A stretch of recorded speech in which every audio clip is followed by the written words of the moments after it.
Good afternoon. This is Fadila Shaib talking to you from WHO headquarters in Geneva and welcoming you to our press conference today on global health issues and highlights of the World Health Assembly starting next week from 27 May to 1st June.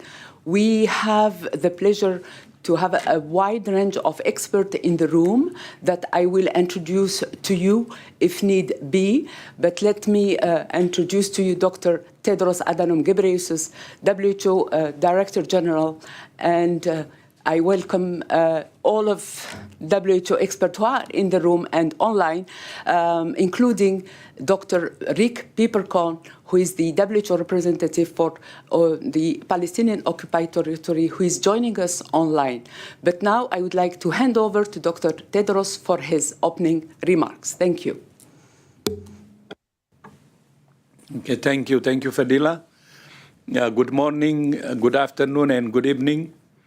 I want to start by marking some significant progress in how we improve access to quality, safe, and effective medicines and vaccines. WHO has designated 33 national and regional regulatory authorities as WHO-listed authorities recognized for meeting the highest standards in regulatory practices for quality, safety, and efficacy of medicines and vaccines. As WHO-listed authorities, these agencies can be relied on to assure quality and safety of medicines and vaccines and streamline processes, optimize resources, and expedite access to medicines and vaccines. This brings the total to 36 listed authorities from 34 member states since March 2022, when the initiative was launched. Newly approved listed authorities include the US FDA, Food and Drug Administration, and the European Medicines Regulatory Network.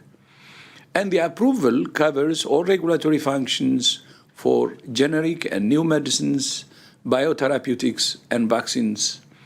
Singapore's Health Sciences Authority, previously designated as a listed authority, received approval for an expanded scope which now includes market surveillance and control covering all regulatory functions.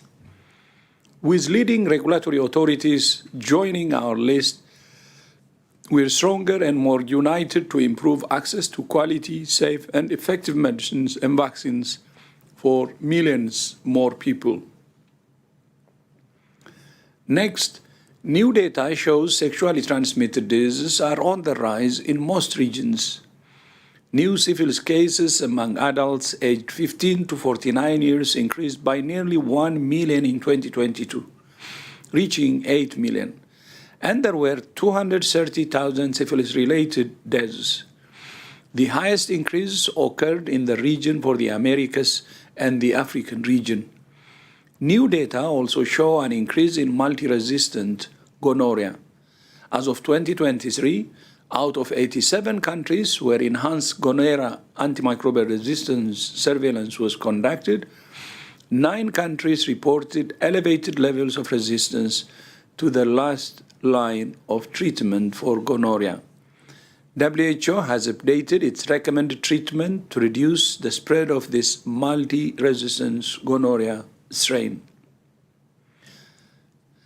Next week, leaders from around the world will participate in the World Health Assembly. This year could be one of the most significant in our 76-year history, as 2 years of government-led negotiations to strengthen the global pandemic and response apparatus are high on the agenda. And there is progress. Member states have in principle agreed to a package of amendments to strengthen the international health regulations. These amendments set out to improve how countries prepare for, detect, and respond to public health emergencies of international concern, and will be part of a package put forward at the Assembly.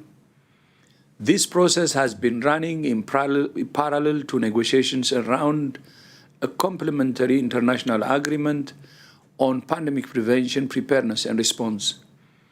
The international health regulations focus on raising countries' capacities to detect and respond to public health events that are an international risk. The pandemic agreement focuses on strengthening coordination for an international response to pandemics with equitable access to personal protective equipment, vaccines, therapeutics, and diagnostics at the core. Along with strengthened international health regulations, the pandemic agreement remains our best shot and indeed our generational opportunity at making sure next time a virus hits, we have a plan to get critical health tools to people quickly, effectively, and fairly. It will save lives, and I'm asking country leaders to give it one last big push to get it over the line next week. Also at the Assembly, WHO will be launching a new global health strategy, developed in partnership with 194 member states and partners, which sets a course for getting the world back on track to hit the health-related sustainable development goals. Crucial decisions are expected on a range of health priorities such as climate and health, WHO's work in health emergencies, access to transformative tools, communicable diseases, non-communicable diseases, mental health, women's health, and the reform of WHO itself. On 26 May, WHO will be launching our first investment round, a new mechanism for WHO, which the Executive Board approved in January. The investment round is designed to ensure that voluntary contributions, which are currently the majority of our funding, will be more predictable, flexible, and sustainable. Our new investment case outlines why and how supporting WHO is essential for progress in global health and saving millions of lives. It will be launched on 28 May during the Assembly. Now to Gaza, where the situation remains beyond catastrophic. In North Gaza, the Al-Auda hospital remains under siege since Sunday. Inside, 148 hospital employees, including administrators, health workers, cleaners, and volunteers, along with 22 patients and their companions, remain trapped. This is the second time Al-Auda Hospital has been besieged since the beginning of the conflict. During the war, the hospital has suffered significant losses, including the deaths of 14 employees and injuries to dozens more. Intense hostilities near Kamal Adwan Hospital have compromised its ability to provide care and made it harder for patients to reach. These are the only two functional hospitals remaining in northern Gaza. Ensuring their ability to deliver health services is imperative. In Rafah, heavy military attacks are continuing and casualties are increasing. People have been given an impossible choice of staying in a place that's being attacked or moving to another place which is also not safe. Over 800,000 people have now fled, but many hundreds of thousands remain. Rafah's hospital were overwhelmed, and the Al-Najjar hospital has had to shut down, meaning there are 220 fewer hospital beds for the injured and the sick. Crossings from Egypt into Gaza have remained closed for 2 weeks, cutting off the primary pipeline for emergency health supplies into Gaza. All over Gaza, the impact of incursions and evacuation orders are being felt. 6 hospitals and 9 primary health centers have been impacted. Over 70 shelters have now lost access to their medical points. Daily consultations have fallen by close to 40% and immunization by 50%. Approximately 700 seriously ill patients who would have otherwise been evacuated for medical care elsewhere are stuck in a war zone. At a time when the people of Gaza are facing starvation, We urge Israel to lift the blockade and to let aid through. WHO has pre-positioned some supplies in warehouses and hospitals, but without more aid flowing into Gaza, we cannot sustain our life-saving support to hospitals and the population.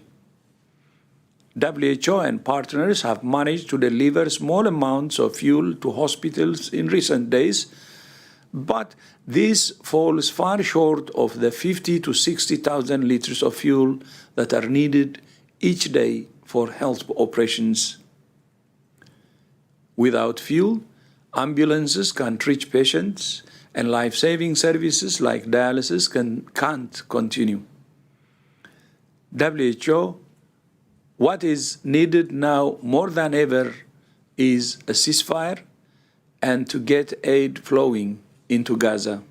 Fadila, back to you. Thank you, Dr. Tedros. I would like now to open the floor to questions from journalists. If you want to ask a question, please raise your hand using the raise your hand icon. Let's start with Agnès Pedrero from Agence France Presse. Agnès, you have the floor.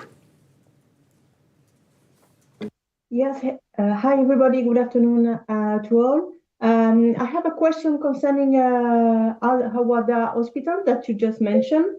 We would like to have more information about what is happening there. What can you tell us about the life inside the hospital? In what conditions are the patients in? Do you know if they have food, if they have fuel? And have you been in contact with the Israeli authorities to try to get the patients out? Thank you. Thank you, Agnès. Dr. Pieper-Kohn will take your question. Dr. Pieper-Kohn? Yeah, thank you very much for the question. Let me say something about Al-Ada Hospital in northern Gaza, and there's also an Al-Ada in southern Gaza, and also Kamal Al-Wan. So as the DG already referred to, Al-Ada Hospital has been under siege again, I want to say again, since 19 May, with no one allowed to enter or leave. And we get reports from the hospital and inside and through hospital staff that approximately 148 hospital staff and 22 patients and their companion are kind of trapped inside. The medical staff report heavy fire this morning with live ammunition and damaging critical infrastructure from the hospital, including AC machines, oxygen pipes, solar panels, etc. There are also reported attacks with snipers, so nobody gets close to any on the window, and an artillery rocket hitting the 5th floor where the administration department is located. No injuries were then reported, except that one of the hospital walls was demolished. And I want to say this is the second time. It was also besieged in the beginning of the conflict, as you might remember, which actually included resulting 14 deaths of 14 employees and injury to dozens more. 7 employees and volunteers were killed and more than 12 injured, etc. Now, we also have a similar, the Kamal Al-Wan hospital is very closely located to Al-Ada hospital. And the latest reports of that are even more concerning. So during last week, during the increased hostilities around the hospital, they got more an increased influx of injured patients, etc. But currently, they were also hit and their ICU, reception, administration, etc. And at the moment, 20 health staff and 13 patients remain. And their efforts currently, what's going on, they're currently being evacuated. So, this is the latest reports we can. There's an evacuation currently going on. And as the DG just referred to, these were functional hospitals. We cannot afford to lose it. I just want to make this point very clearly. In my last mission in Gaza, that was in April, from 8 April to 24th of April, I visited these hospitals a few times, Kamal Al-Wan and Al-Adha Hospital to bring in fuel, food for patients and staff, medical supplies, but also to bring emergency medical teams and to get patients, the most critical patients, out. The hospitals were functional and things were looking a little better, fragile, but a little better. Please, we should not forget Kamal Adwan was also the pediatric hospital where malnourished kids were treated. And in April, we saw a number of these malnourished kids, and the pediatrician explained to me that he had seen hundreds of those kids, but they finally saw some improvement in that area. So everything is, of course, very fragile. Now, within a couple of weeks, and this constantly happens, and we have seen this all over Gaza again and again, in the north, in the central, and the south, hostilities come close. Patients cannot go to the patients cannot access the hospital, staff cannot come or not leave, etc. Very quickly, the hospitals from partly functional become non-functional. They get damaged, and if wards get destroyed. And if you see this even over a couple of weeks, it needs to it's so unnecessary and it needs to stop. I also want to refer to what DG was mentioning about Rafah and what a Rafah closure means for the Gazans and also specifically for WHO. So first, it's the fuel needs, which was related to that. There's 200,000 liters per day needed, 1.4 million per week. Currently, much less is coming in. So impossible choices have to make. Do bakeries get fuel? Do hospitals get fuel? WHO team was actually planning to go to Al-Ahli Hospital, one of the few remaining hospitals in the north, to visit that. They will have to postpone those that business. Medical evacuation has stopped as well. Thank you. Thank you so much, Dr. Pipi Percon. Now I would like to invite next journalist, Yan Zheng from Xinhua. Yan, you have the floor. Thank you, moderator, for giving me the floor. My question is, could you please brief us on the current progress of the pandemic agreement? Thank you. I would like to ask Dr. Mike Ryan to take this question. Thank you. Yeah, I'll just check if Jawad isn't online, so I will go ahead. I'm a poor Jawad. Yes, thanks for the question. Well, as we speak, the states parties, our member states, are in our large auditorium speaking about the pandemic access and benefits sharing system, which is one of the proposals within the pandemic agreement. Last week, the working group on IHR concluded much of their work. In fact, the vast majority of articles have been agreed in principle. There are a few remaining areas that need to be discussed, and they will be discussed later this week.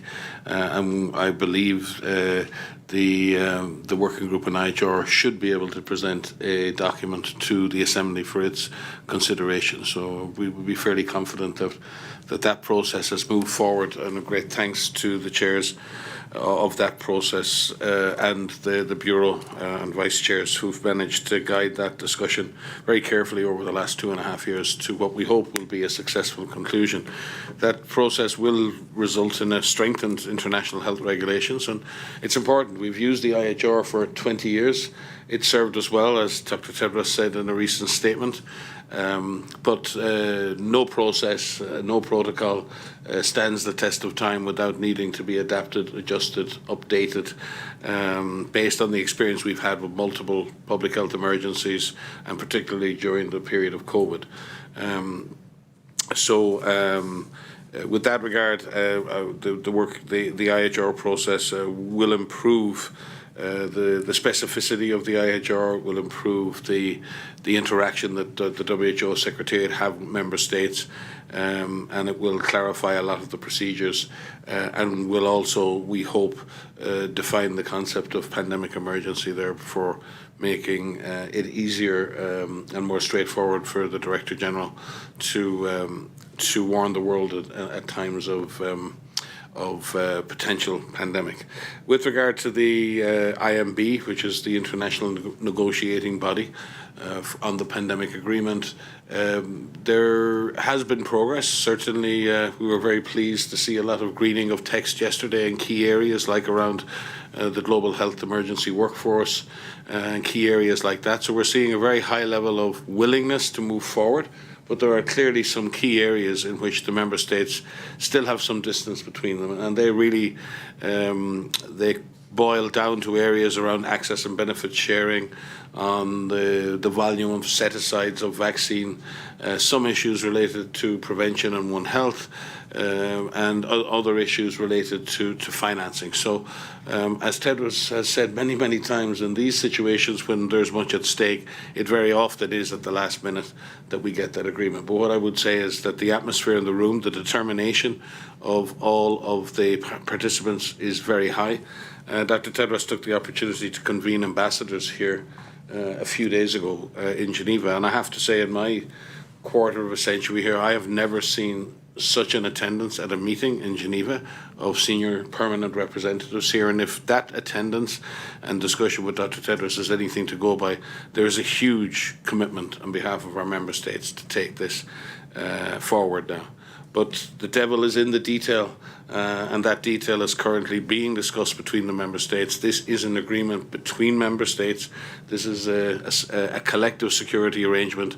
This will allow us to better prevent, better prepare, and better respond to any future pandemics. But it is only possible through international cooperation. And for those out there who speak about this being in some way a breach of national sovereignty, in fact, this kind of work that we do together is in fact, I think as Gordon Brown said in a recent op-ed, an absolute expression and definition of your sovereignty.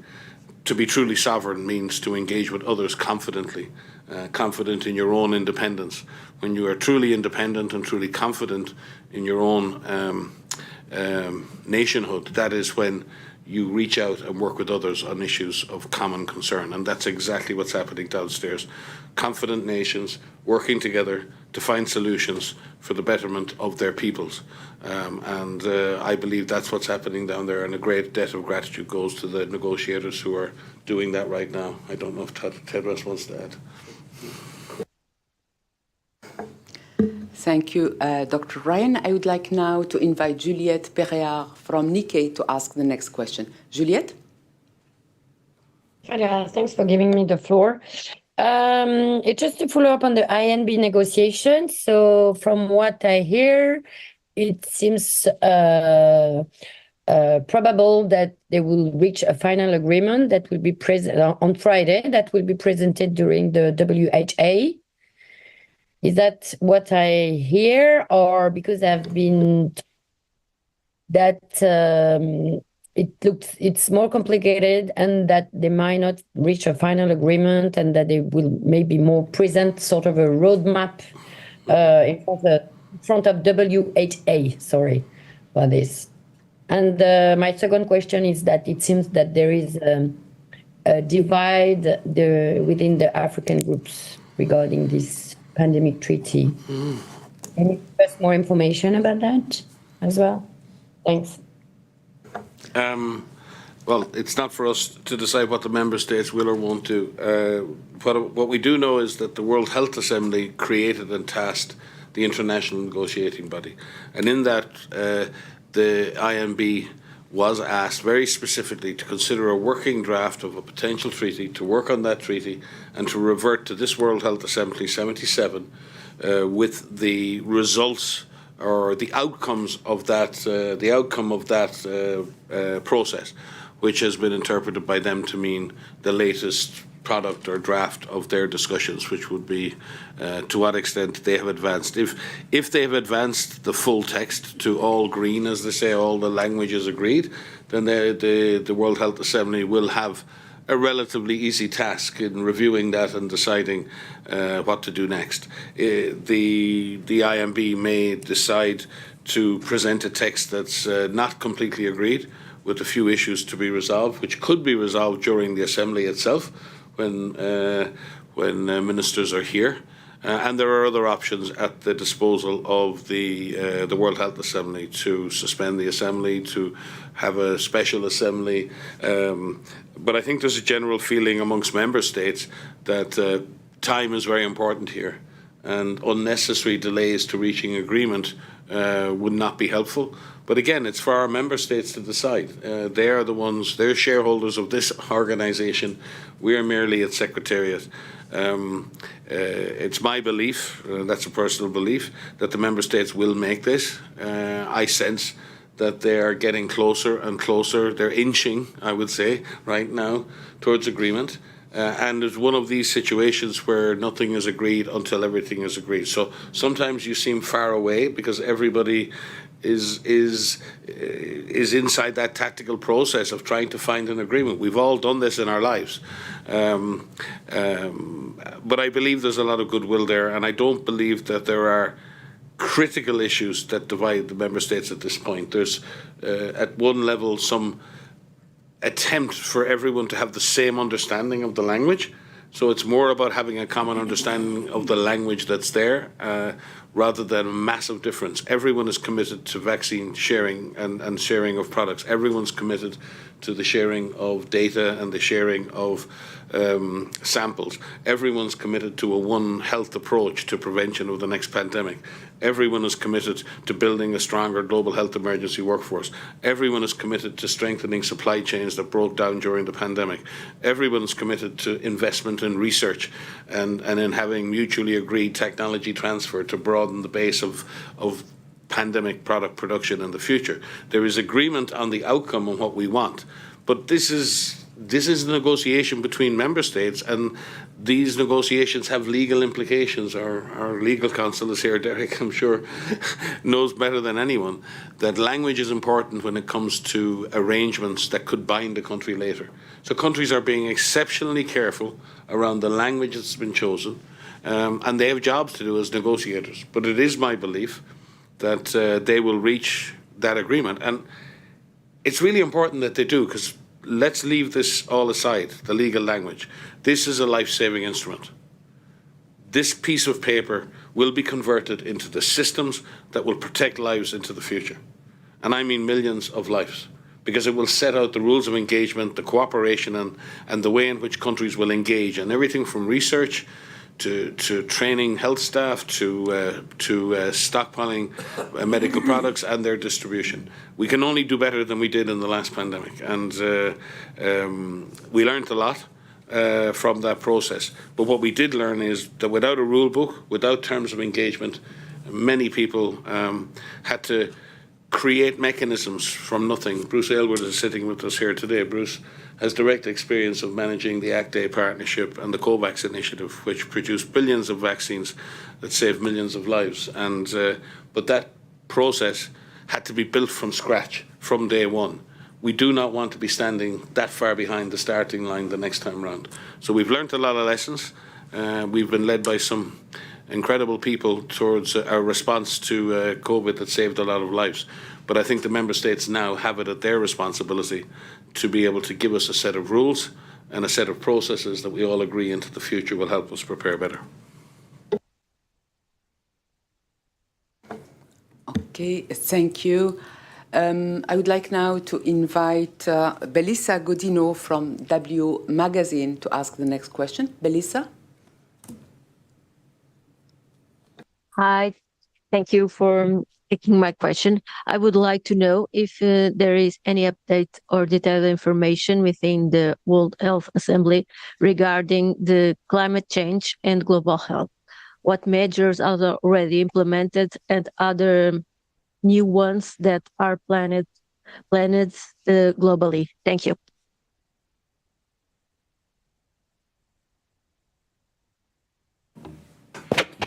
Yeah, thank you. One of the strategic round-the-table discussions will be on climate and health. And as you may remember, we had the same last year. And between last year and this one, there is a major development. We thank UAE for a dedicated day for climate and health, and also for the declaration that was agreed during the COP28 in UAE. And this roundtable will help us to discuss on the outcome of that meeting and also all the activities in between. But at the same time, to help us also prepare for the future, aiming at the upcoming COP29 in Azerbaijan. As you know, health is the most compelling argument because due to climate change, the health of people is being affected, be it non-communicable diseases or communicable diseases.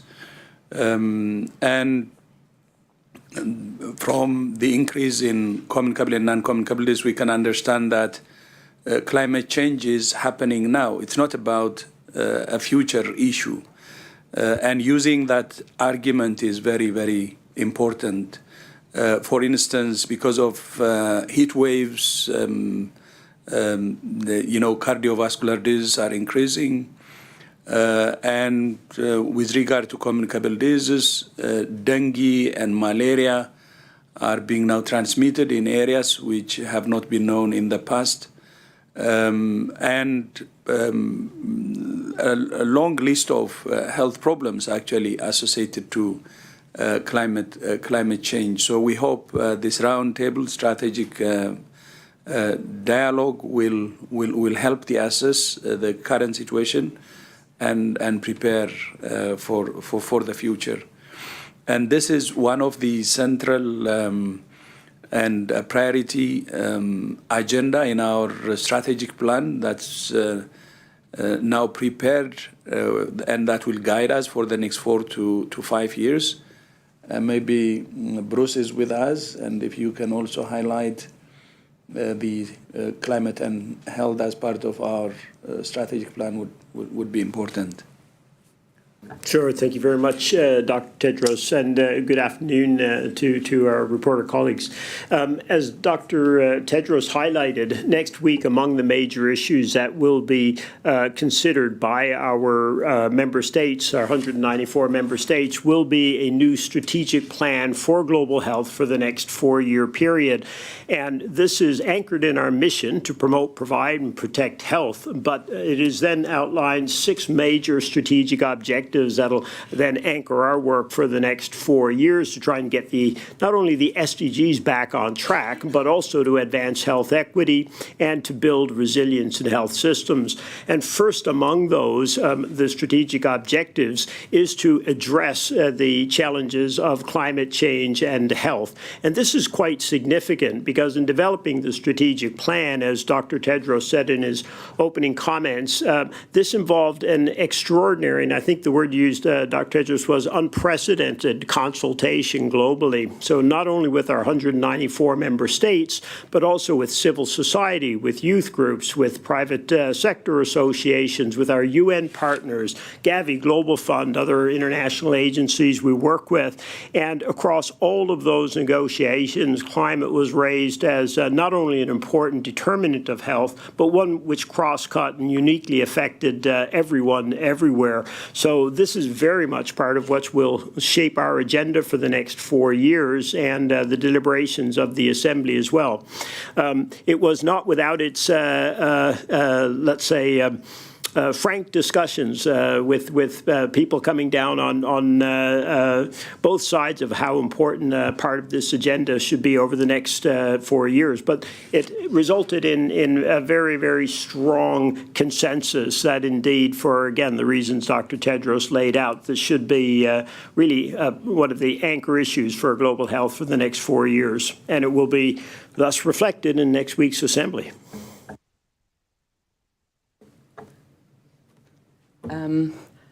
Dr. Katarina Boime, if you want to add any details.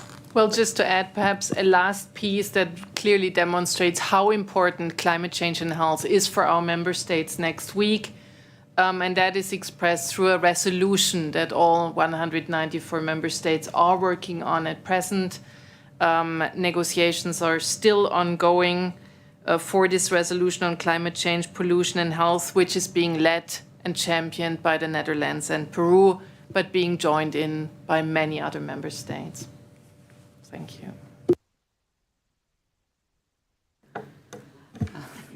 Thanks so much. I would like now to invite a journalist from a publication called Pink Sheet to ask the next question. Elisa?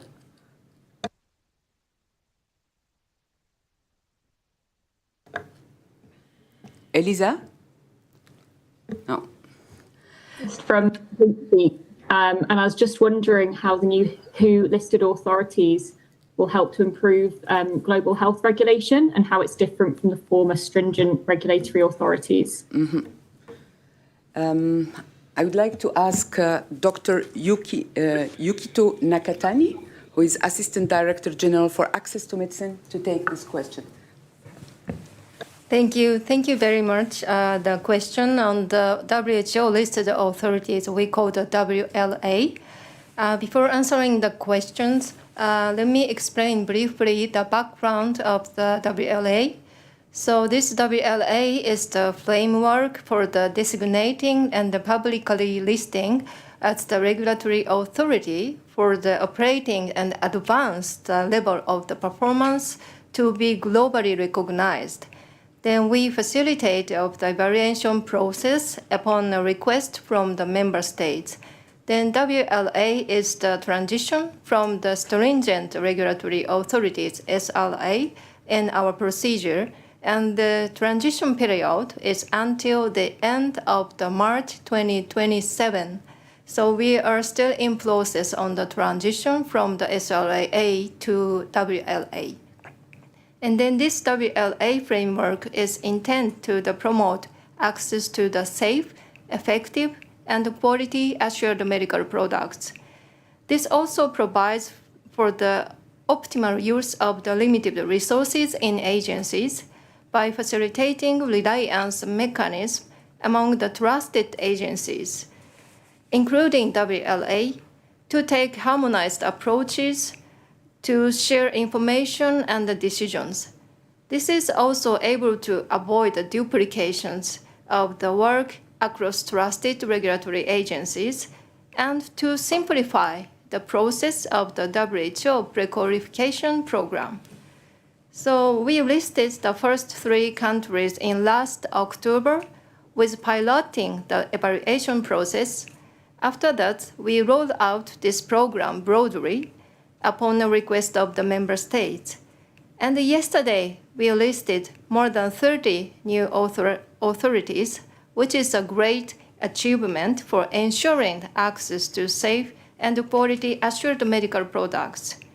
We are expecting more authorities will apply to the WLA in coming years within the transition period. So the current listed the authorities is the US FDA and the European network. And then we are expecting the other of the stringent regulatory authorities will apply to the WLA in the coming years, before the start things. And also, this WLA is expand from the SRA, the network. So we expecting the expansion of the harmonization in globally more than the SRA's the procedures. So that part is the contribute to the using the more the efficient procedures to ensure the access to the quality assured health product. Thank you very much.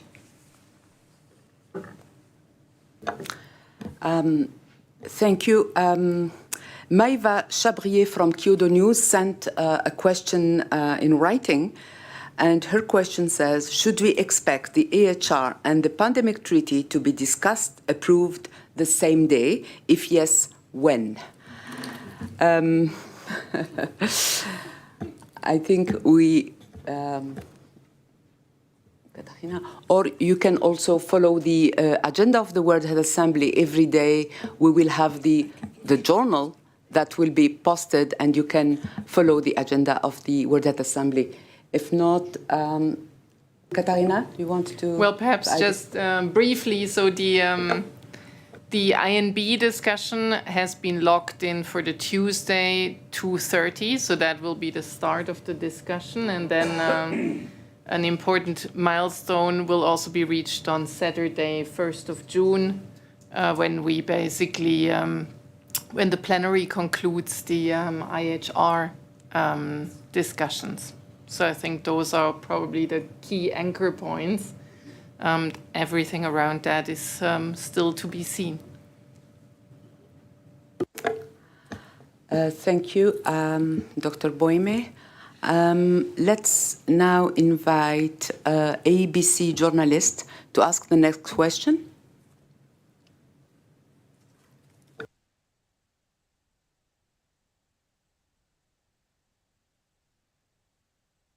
Can you hear me?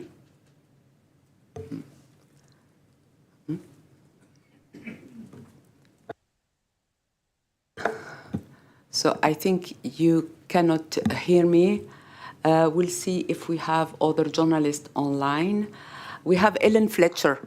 Ellen?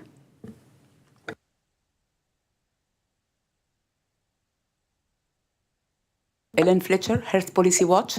Yeah. Thank you for taking my question. Can you hear me now? Very well. Go ahead, please. Okay. Yes, regarding the health and climate resolution that's being negotiated, you get an estimate of how likely we are to get to the finish line on the pandemic treaty. I'm just wondering if you can give us any sort of assessment on how likely we might get to the finish line on the climate and health resolution, and if perhaps that might risk getting pushed aside because of the, understandable urgency of the pandemic treaty. But at the same time, climate's also urgent. So just if you could comment a bit more on that resolution, I'd be grateful. Thank you, Ellen.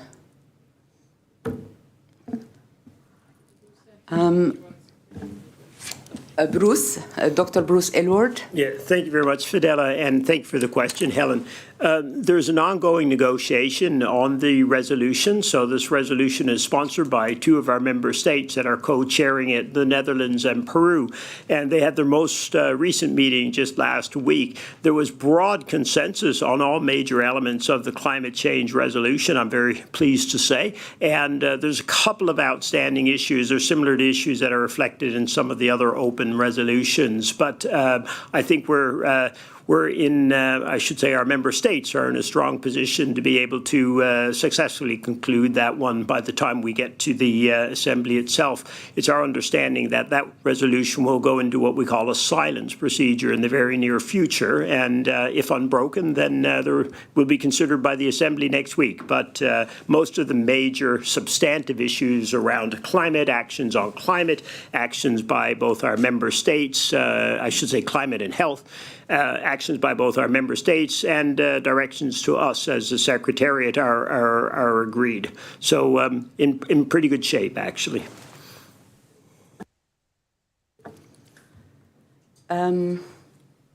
So I think we can close this press conference. I'm just checking once again if we have more journalists asking for the floor.